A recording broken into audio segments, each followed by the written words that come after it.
In times like these, spending on plants isn't exactly essential. Thankfully, the plants you already have can provide for free.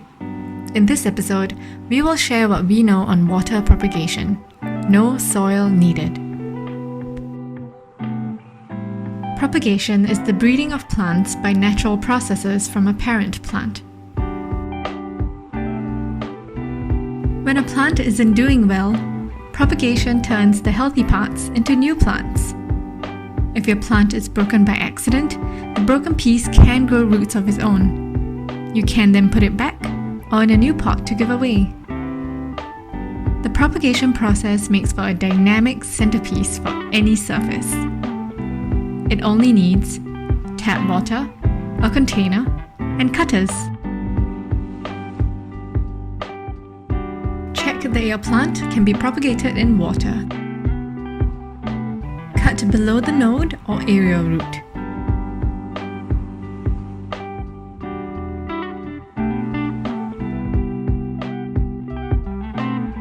Make sure you have a couple of leaves at the top for your cutting. The top few leaves will continue to photosynthesize, allowing the plant to use its energy to grow new roots. For the sansevieria, cut the leaf at its base. Trim off excess leaves so they are not sitting in water. That can lead to rot. Place your cutting in a supportive container and fill it with clean water. Singapore's tap water is great. Change the water once a week or before it gets dirty. Lastly, place your cutting in an area with bright, diffused light. When you are rooting in clean water, all the roots have to deal with is water. In soil, however, there are a multitude of biological processes going on. These affect the new roots and its probability to survive.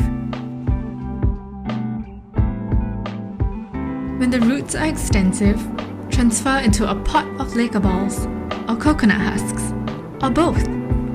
This stimulates growth and eases the plant into its new environment. Keep the new medium moist by watering often. Once the roots have grown thickly over the balls and husks, remove 2/3 of the mix from the surface and add well-draining soil. Leave the roots with the original mixture at the bottom. You'll need to feed your plant with liquid fertilizer. The amount depends on the brand you buy, so read its instructions. Continue to change the water before it gets dirty as well. If your plant needs some help to stay upright, you can add Laker balls to support the stems underneath. Remember, not all plants grow the same way and some will take longer than others. Keep trying though, it's worth it. Thank you for learning with us today and happy propagating. Stay safe.